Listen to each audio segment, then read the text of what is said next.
Makalipas ang isang buwan. Akala namin di mo na kami dadalawin, iha. Gusto ko na magtampo sa'yo kung di lang sinamin nitong si Armando na abala ka sa mga bagong pangyayari sa buhay mo ngayon. Gusto niyang maiyak sa sobrang warm ng pagtanggap sa kanya ng mag-asawang Del Rio nang dalhin siya ni Armando sa bahay ng mga ito. Matagal man siyang di nakapunta sa mansyon, hindi nagbago ang pagiging malapit nila ni Mrs. Del Rio sa isa't isa. At isa pa sa kinatutuwa niya, si Governor Del Rio magalang na rin. Malaki na ang improvement nito buhat sa pagkakastroke at kung di titingnang mabuti, hindi mahahalata na ilang buwan tong naratay sa wheelchair. Tuwid na tong magsalita, tinanakangwi, kaya bumalik ng muli ang kakisigan ng dating gobernador. Pasensya na ho kayo, ma'am. Totoo ko na naging abala lang ho akong masyado sa paghahanap sa totoo kong pamilya. Nasa kusina sila at nagagayak ng merienda. Si Armando abalang-abala sa pagluluto ng paella. Habang pinanonood to, lihim siyang nangingiti. Seryosong seryoso kasi to at bahagya pang sa lubong ang kilay with matching apron and gloves na ngayon lang niya nakita sa alkalde. Ngayon lang niya namalas ang side nitong ganoon. Hindi tuloy niya napigil ang sariling mag-imagine. Kapag mag-asawa na kaya sila, willing kaya itong ipagluto din siya? Iha, hanggang ngayon ba ay ma'am pa rin ang tawag mo sa akin? Call me mama, okay? Just like before. Sige ho, mama. Matapos ng ginagawa nila ng ginang, iniwan nila si Armando sa kusina. Nagtungo sila ng sala at magkatabing hinila siya nito sa sofa, kagaya na nakaugalian nitong gawin noon. I heard the news. Sayang lang at wala na kami ng papa ni Mando sa memorable day ng buhay ninyo na mag-propose siya sa iyo, iha. Masaya man ay may himig panghihinayang si Mrs. Del Rio. Pasensya na ho kayo. Maging ako hindi alam na gagawin niyo ni Mando, mama. Hinging paumanhin niya sa ginang. Kung siyang masusunod, gusto nga niyang naroon ng mga to. Ganon din ang mommy at daddy niya pero mukhang na-excited masyado si Armando sa ganda ng lugar ng kanyang mga tunay na magulang. Hinaplos ng ginang ang mukha niya pagkatapos niya magpaliwanag. Huwag mo nang alalahanin yon. Ang importante ngayon okay ng lahat. May date na ba kayong napili para sa wedding, iha? Napailing siya. Paano ba niya sasabihin dito na mula na mag-propose sa kanya si Mando, hindi pa nila napag-uusapan ng tungkol sa kasal? Na kahit isang detalye wala pa itong tinatanong sa kanya. Gayong ang sabi nito sa papa niya, gusto nitong makasal sila sa lalong madaling panahon. May time na gusto niyang magtampo, pero pinipilit niyang unawain si Armando. Siguro busy pa to kaya't hindi pa nakapagplano. Paella is ready! Mula sa kusina, malakas ang boses na sabi ng alkalde. Maya-maya lumabas na to sa sala na may sagad ng ngiti sa mga labi. Wala nang apron at gloves nito at ngayon, papunta na sa direksyon niya. Inalas niya kung ano-anong agyo na gumugulo sa kanyang isip. Matamis siyang ngumiti. Let's go, sweetheart. Mas lalo kang may in love sa akin kapag natikman mo na ang luto ko. Paglalambing pa nito. Really? Sige, matikman nga yan. Tumayo siya nung alalayan siya nito. Ma, let's go. Kain na tayo. Anito sa ina, nalilinga-linga. Mauna na kayo, son. Tatawagin ko lang papa mo. Okay po. Let's go, sweetie. Tuluyan siya nitong hinila sa kusina. Pinaghila ng upuan at sinandokan na niluto nito na amoy pa lang talaga namang nakakatakam na. Masarap nga ang nilutong paella ni Armando. Parang gusto niyang mahiya dahil siya hindi yan kayang lutuin. So, what do you think? Pasado ba sa soon-to-be misis ko? Sagad ang ngiti nitong tanong na magkaharap na sila sa dining table. Parang hinaplos ang puso niya dahil doon. Kay sarap marinig na tinatawag siya nitong soon-to-be misis. Pasadong pasado ho, soon to be hubby. Kitang-kita niya ang kakaibang kislap sa mga mata ni Armando nang sabihin niya iyon. Gayon may nanambalik ang lungkot sa kanyang puso dahil wala siyang ideya hanggang ngayon kung kailan sila magpapakasal. Ha? Kahit nakangiti ka, nakikita kong malungkot na mga ngiti mo. Bakit may gumugulo ba sa'yo? Biglang naging seryoso to, sabay gagap sa isa niyang palad na nakalapit sa mesa.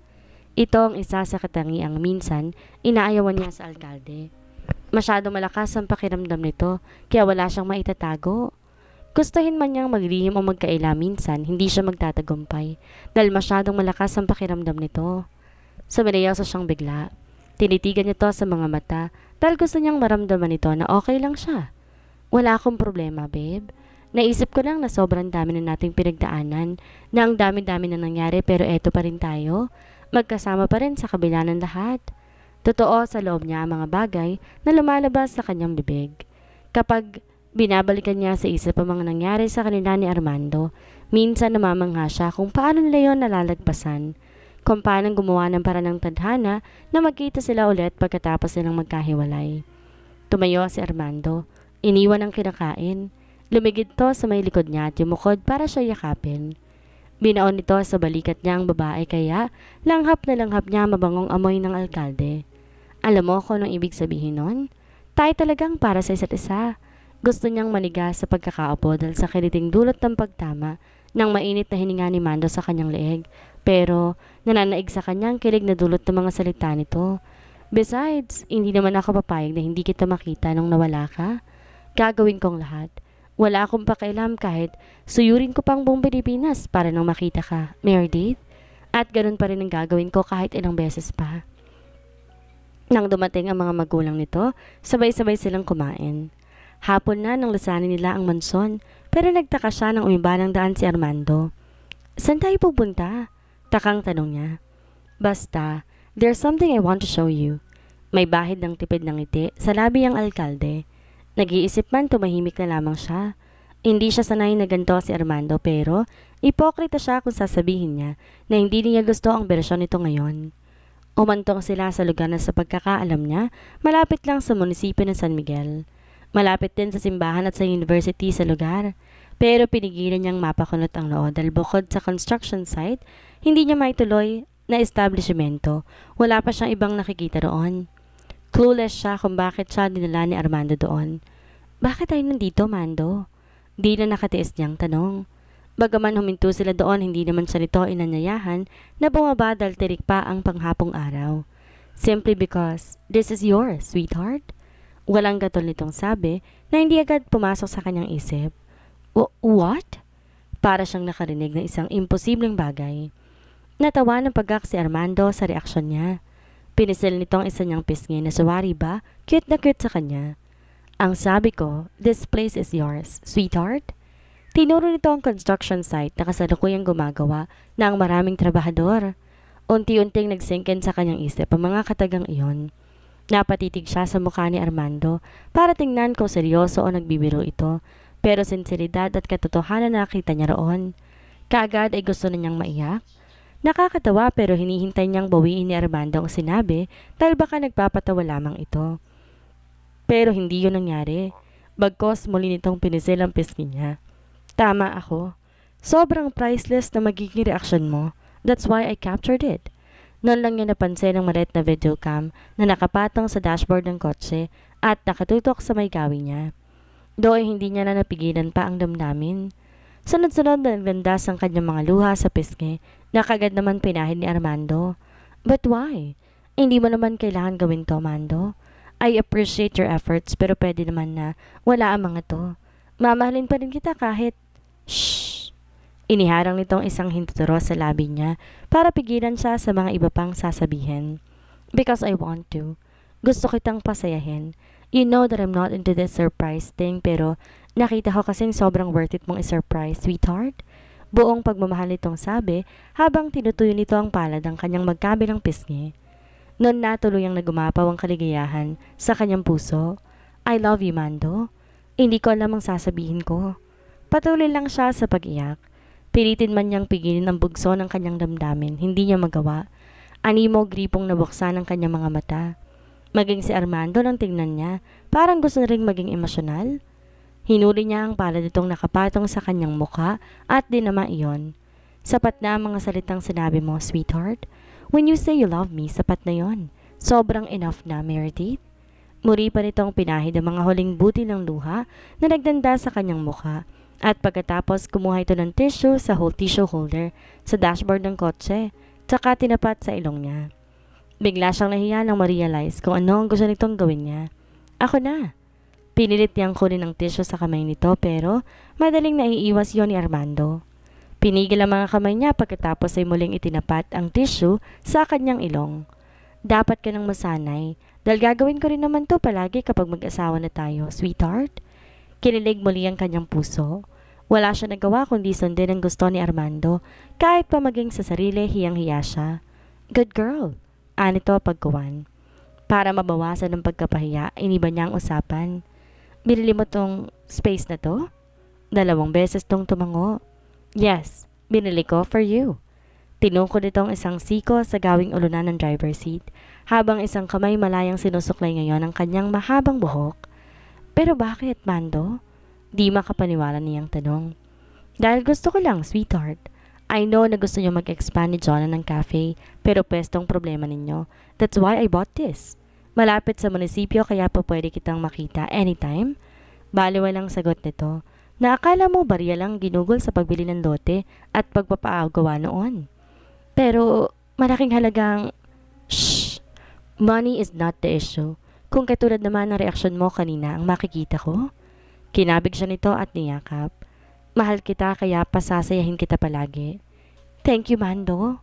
Ginantihan niya ang yakap ng alkalde. Maya-maya ay sabay silang bumaba para daw makita niya ng mabuti ang konstruksyon ng lugar. Bakit malungkot ang baby ko?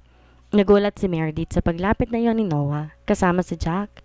Kasalukuyan niyang pinanonood ang mga tuyong dahon ng mangga na malayang tinatangay papunta sa dalampasigan. Mag-isa siyang nakatayo sa veranda dahil iniwan na siya ng kanyang mama at papa na kasama niya roon kanina.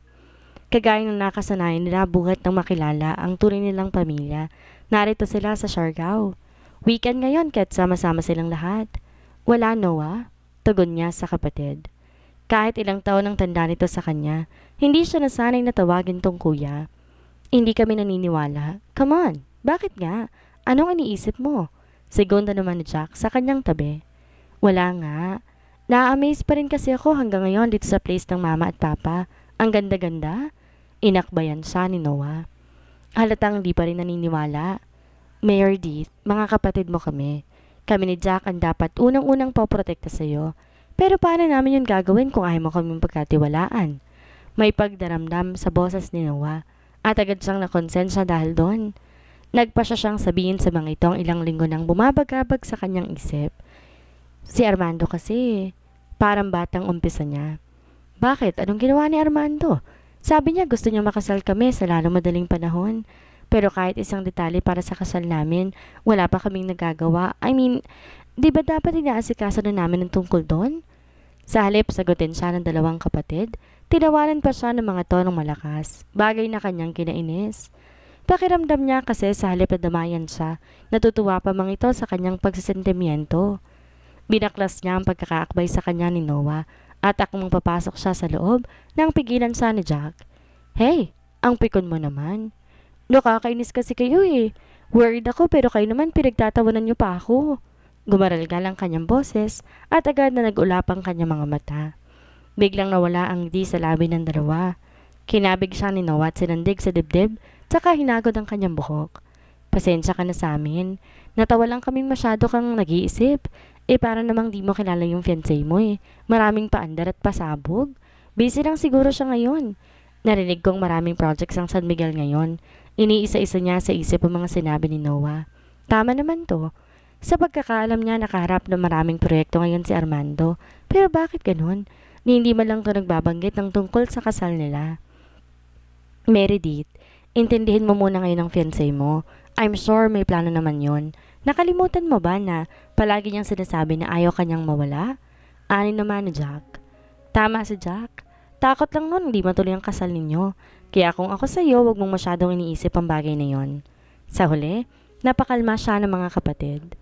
Tuluyang nawala ang kanyang iniisip nang magaya sa Jack na manghuli silang tatlo ng isda sa dagat, kagaya na madalas silang ginagawa kapag narito sa Siargao. Bumili ng malaking bangkang motor ang kanyang mga magulang at kapag narito sila ay nagagamit ni Jack. May pagkakataong sumasama rin ng mama at papa nila sa pangingisda, bagay na nagsisilbi nilang bonding. Lagot ka, nagsisintir na yung isa. Nag-uumpisang magmukmok kung ba't hanggang ngayon hindi mo pa rin siya pinapakasalan. Totoo? Kay lakas din ang tawa ni Armando sa kabilang linya. Dinig na dinig ni Jack kahit pa sinawang may hawak ng telepono. Nagpa siya silang tawagan to para ipaalam ang sentimiento ni Meredith. Gaya ng inaasahan nila matatawa rin kagaya nila kanina si Armando. Yes, napagtawanan namin tong si Jack. Ayun, umiyak. Tatawa-tawa pa niyang sabi. Bigla ay natahimik si Armando sa kabilang linya. Bakit yun naman pinagtawanan? Kawawa naman ng sweetheart ko. Grabe kayo. Okay lang yun. Suyuin mo na lang. Tsaka huwag kang mag-alala. kung ano-anong palusot na ang ginawa namin para maniwala siya na busy ka lang kaya hindi mo pa naasikasong kasal ninyo. Dagdag pa ni Noah. Sige, akong bahala. Pagkababa niya ng telepono, agad tinawagan ni Armando si Meredith dahil hindi siya mapakali sa munisipyo. Naalarma siya sa sinabi ni Noah na umiyak si Meredith ng pagtawanan ng mga to. Ibig sabihin malaki na ang pagdaramdam ng dalaga. Nakailang dial siya bago ito sumagot. Hello, sweetheart? Babe. Bakit ang tagal mong sumagot? Malambing niyang tanong. I'm sorry, nakatulog ako. Nangisda kami ni na Jack at Noah kanina eh. Napatawag ka? Napangiti siya dahil paos-pahalos ang boses nito. Nai-imagine tuloy niya ang mukha nitong animo bata pag bagong gising. At siguradong kung kaharap niya ito ngayon, hindi na naman niya mapipigil ang sarili na pisilin ito sa pisngi. Okay lang, napagod ka ba? Tumawag lang ako kasi namimiss na kita. Malambing niyang sabi. Narinig niyang natawa ang dalaga sa kabilang linya. Magkasama lang tayo kahapon, Mando. Oo nga, pero alam mo ba ako nung pakiramdam ko? Parang isang linggo na kitang hindi nakikita. Aniya sa dalaga, bagay na sobrang totoo. Kung pwede lang ipalit na ito sa sekretary niya sa munisipyo, gagawin niya para lang dito nawawala sa kanyang paningin. Sweet naman ang babe ko. Baka naman may kasalanan ka yan kaya ganyan ka kalambing, ha? Napangiti siyang mag-isa. Bumaba talaga ang pakiramdam niya kapag kausap at kasama niya ang kasintahan. Likas kasi talaga itong malambing at masiyahin, bagay na pinakagusto niyang katangian ni Meredith. Wala po. Takot na ako magkasala sa'yo, sweetheart. Ayoko nang mawala ka ulit sa akin kaya wag kang mag-alala, okay? Nagbibiro lang ako, babe. Alam ko naman, behave ka na ngayon eh. Mahal na mahal kita. I love you too, Mando. See you the day after tomorrow. See you, babe. Bye. Nang sumapit ang hapon, inabala niya ang sarili sa pagbabasa ng mga libro sa napakaluwag na library ng mansyon. Walang dudang lahat ng negosyong meron ng papa niya na mayagpag sa bansa dahil sa dami ng mga librong tungkol sa negosyong meron ito roon. Mahilig magbasa si Crisostomo. Yun ang napansin niya kapag nandito siya sa Siargao. Madalas nakakulong to sa library at gumugugol doon ng ilang oras para magbasa. Ganun daw talaga ito kahit noon pa, ayon sa mama niya. Sa pag-ikot sa shelves ng mga libro, ilang photo album ang nakita niya. Na-excite siyang kunin ang mga yon. Naupo siya sa executive chair ng kanyang papa at isa-isang binuklat ang mga larawan. Napangiti siya ng unang album ng mabuklat, panay picture lang magkakapatid nung baby pa sila. Di niya napigilan ang sariling haplusin ang mukha ng mga bata na kasama nila Cornelia at Crisostomo sa larawan. Ang cute kasi nilang lahat. Mukhang tuwang-tuwa ka sa mga itsura natin dyan ah. Mula sa pinto, bumalaga si Noang nakangiti habang papalapit. Nakakatawa kasi, parang saya-saya natin dito oh. Oo, pero masaya pa rin naman tayo ngayon, di ba? Umupo ito sa upang nasa harapan ng malaking mesa ng ama, prenteng sinandal ang likod sa mahogany chair. Tuluyang nawala ang atensyon niya sa mga larawan at napabaling sa kapatid. Paano kaya kung hindi mo ako nahanap, Noah, no? Paano kaya kung hindi mo nabanggit sa akin ang tunay kong mga magulang? Paano pala kung di tayo nagpunta sa Isla Matubig at di ako natagpuan ni Jack? Ano kayang lagay natin ngayon? I mean, kamusta na kaya mga buhay natin? Kung hindi ko na lamang kapatid kita. Siyempre, isa pa rin ako sa masugid mong manliligaw. Walang gatol nitong sagot. Sinara niya ang photo album na hawak. Grabe no? Parang napakaliit ng mundo. Biruin mo kung sinagot pala kita at totoong naging tayo eh. Magkakasala pala tayo sa Panginoon ang di natin alam. Kaya nga. Kala ko nga sa mga pelikula lang nangyayari yung nangyayari sa atin eh, pero hindi pala.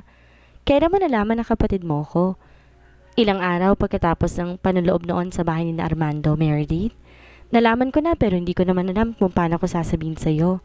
Kaya nag-decide na lang muna kung hanapin din ng parents natin. At kagaya mo natagpuan ko rin sila.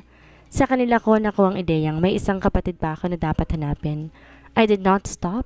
Nag-hire ulit ako ng private investigator na siyang makakapagsabi nga na nasa Isla Matubig si Jack at ang kasambahay na matagal na nilbihan kina mama na makapagpapatunay na si Jack ay isa sa mga batang tinangay nito noon. Bes, do you still remember Camille? Of course naman, Jonah. BFF natin siya ng college pero bigla na lang tayong nawalan ng contact sa kanya matapos na mag-migrate sa States, diba? Tugon niya kay Jonah. Bigla'y bumalik sa isip niya ang alaala ng isa ring matalik na kaibigan na matagal na silang walang balita. Mayaman ang pamilya ni Camille at gusto noon ng mga magulang nitong kumuha ito ng degree sa ibang bansa pagkatapos makagraduate sa kurso nito sa Pilipinas. Pero mula nang umalis to, hindi na nila ito nakausap ni Jonah. Sa tingin nila nag-deactivate ng account sa social media kaya hanggang ngayon wala silang balita sa kaibigan. Kagaya ni Jonah, ito lang ang best friend niya kaya kahit papaano, nalungkot siya nang umalis ito nang wala nang balikan at wala nang kamustahan. Nasa na kaya siya ngayon, no? I mean, paano kaya? Kamusta na kaya siya? Siguradong asensado na yun ngayon. Baka hindi niya tayo kilala sakaling makabangga tayo eh. Iniwan ni John ang tinitimplang kape at ibinigay sa staff nila. Diyan ka nagkakamali? No. I mean, tama ka na asensado na ang lola natin ngayon, girl. Pero mali ka na baka hindi niya na tayo kilala. Ani John na nag-no sign pa. Otomatikong nangunot ang noon niya. Anong ibig mong sabihin? Naupo to sa karap niyang upuan at sinara ang laptop na gamit niya. Ikakasalang loka at kinuha tayong mga bridesmaid. Pumalakpak pa si Jonah na hindi may tagong excitement na nararamdaman. Nagulat siya bagaman kalaunan, nahawa rin sa saya ni Jonah. Nanlaki ang mata niya nang ganap rumihistro sa utak niya ang sinabi nito. Ibig sabihin, makikita nilang kaibigang kulang isang dekada nilang di nakita at nakausap. Pero hindi niya maiwasang malungkot. Naisip niyang mabuti pa ito may kakasal na. Samantalang kasalan ni Armando hindi na natuloy-tuloy. Hanggang ngayon wala pa rin siyang ideya kung ano bang balak nito at kung kailan ba nito planong gawin yon. Madalas siyang mag-isip pero hindi niya yon pinapahalata kay Armando. Talaga? Gayunman di niya naitagong saya sa magandang balita. At least, isa sa kanilang tatlong magkakaibigan papasok na ngayon sa buhay may asawa at masaya siya para kay Camille. Oo girl, ang saya diba? Sagad ang ngiti ni Jonah kaya't parang gusto niyang magtaka dahil doble-doble halos ang saya nito. Parang ito pa ngang ikakasal. Oo naman, pero paano tayo na-invite? I mean, paano kanya napadala ng invitation? Nagtataka siya dahil kung may imbitasyon tong natanggap, dapat meron din siya kung totoong silang dalawa ang bridesmaid. Ha? Ano kasi? Sa email ko lang niya sinend, Meredith. Tumayo si Jonah at muling bumalik sa ginagawa nito kanina. Samantalang kunot noon niya itong nasundan ng tingin. Para nakaka-confuse kasi na may imbitasyon to pero siya wala. Eh bakit sa email ko wala naman ako na-receive na invitation, Jonah? Kung dalawa tayong bridesmaid, dapat na meron din ako, di ba? Para nakakatampo naman kung ikaw lang ang meron. Di niya napigilang sabi. Bagay na totoo naman kasi. Hindi sa nagpapa-importante siyang masyado pero kung siya kasi ang ikakasal, ganoon ang kanyang gagawin. Sisikapin niyang mapadalhan lahat ng invitation para walang sasamang loob sa kanila ni Armando. Meredith, nag-reach out lang kasi sa akin si Cami through Viber. Hiningi yung email ko at sabi niya ako na lang daw magparating sa'yo. Na wala naman na sa isip ko na ibigay yung email mo eh. Kung alam ko lang ganyan pala ka big deal sa yung invitation, sana pala sinabi ko na sa kanyang sendan ka rin. Natatawa pa si Jonah pero siya hindi. Hindi big deal sa kanya yon kundi para sa kanya, yan naman talagang dapat. Pero hindi na siya kumibo. Tumahimik na lamang siya at inisip na baka nga masyado lang busy si Camille kaya hindi sila maisa-isang padalhan. Saan pala siya ikakasal, Jonah? Aniya maya-maya. Sa Balisin, Meredith? Napatingin siya kay Jonah. Inisip niyang nagbibiro lamang siya, pero seryoso ito. Yon kasi ang dream wedding place niya at alam yon ng kaibigan. O ano, tatanggi ka pa bang maging bridesmaid? Alam kong gusto mo makarating sa Balisin noon pa. Siyempre hindi. Good. Paano pa nang isusuot natin? Huwag mong alalahanin yun, girl. Bukas, may appointment tayo sa couturier na kinuha nila para sa mga bridesmaids. Ah, sinong designer nila, Jonah? Si Michael Remo. Bakit? Oo nga pala. Siya rin ang gusto mo magtahi ng damit pang kasal mo, girl, diba? Ani Jonah at nabasa yatang nasa isip niya. Nakakatuwang isipin dahil parehong-pareho sila ng taste ni Camille. Oo, pero magaling naman kasi talaga siya kaya siguro nagustuhan din siya ni Camille. Aniya sa kaibigan. Oo naman, wala na bang duda ron? Di ba nga ang sabi ng mama mo, pati siya kilala din ng baklang yon? Di naman makikilala ang pangalan niya kung basta-basta lang ang mga damit na gawa niya. Kaya nga, babe, hindi ako pwede bukas eh. May appointment kami ni Jonah.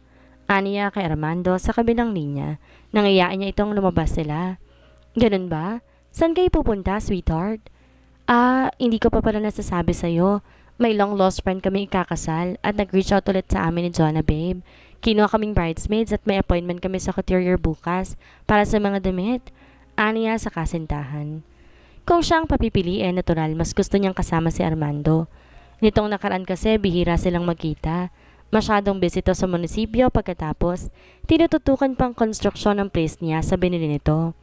Kapag weekend naman may mga inaasikaso tong madalas, hindi rin niya alam kung ano. Kaya naman namimiss na niya ang alkalde. Matagal-tagal na rin buhat nung huling labas nila. Nakakalungkot lang na kung kailan to nagaya, may lakad naman siyang iba. Talaga? Kilala ko ba tong best friend mo na to, sweetie? Not yet. Sa States siya nakabase. I think uuwi lang siya dito para magpakasal. Ganun ba? Sige, kung ganun pala, sasamahan ko na lang kayo sa appointment ninyo bukas. What do you think? Talaga, babe?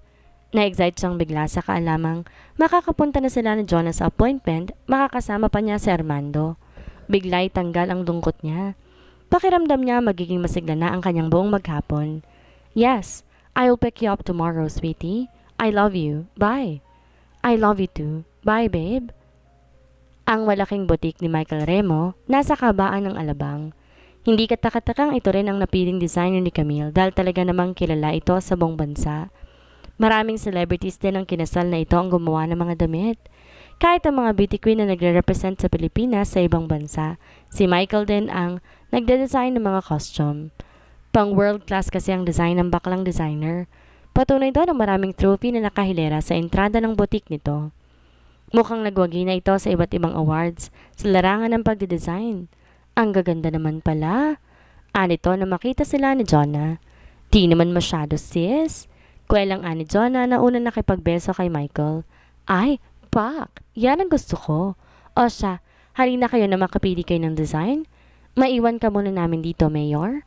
Sige lang. Just make sure na ang pinaka-best ang ibibigay mong option sa kanila. Bilin pa nito bago sila igiya ni Michael sa loob ng malaking kwartong punong-puno ng mga mamahaling gowns. Makakaasa ka, Mayor? Sweetheart? Nakakbay na sa kanya si Michael pero muli siyang napalingon nang tawagin siyang muli ng kasintahan. Feel free to choose. Kahit anong design pa niyan, basta't kung anong gusto mo. Bili ni Armando, bagay na pinagtaka niya ng bahagya. Pero sa huli inisip na lamang niya na may point naman ito. Binibili nan lang marahil siya ni Mando na pumili siya ng damit kung saan siya magiging komportable. Tumango siya at tipid ng umiti sa alkalde bago tuluyang pumasok sa kwartong yon. Jonah, sigurado ka ba na pati tayo pang bride din ang gown? Abay parang tayong ikakasal eh. Aniya nang isiniwalat to ni Jonah na kailangan din nilang magsuot ng wedding gown. Gusto di umano ni Camille na lahat ng bridesmaid nakasuot ng white bridal gown dahil ito'y kulay pula raw ang ipinatahing wedding gown sa States. Kakaiba nga ang kasal na gusto nito kung ganon. Meredith, ibigay na lang natin kung ano ang hilig ni Camille. Sabagay, total libre naman. Aniyang napangiti na rin. Tama. Ano kaya ang mangyayari sa dadaluhang kasal ni Meredith? Bakit kaya tila ibang pakiramdam niya sa magaganap na kasalan? Yan ang ating aalamin sa susunod nating kabanata.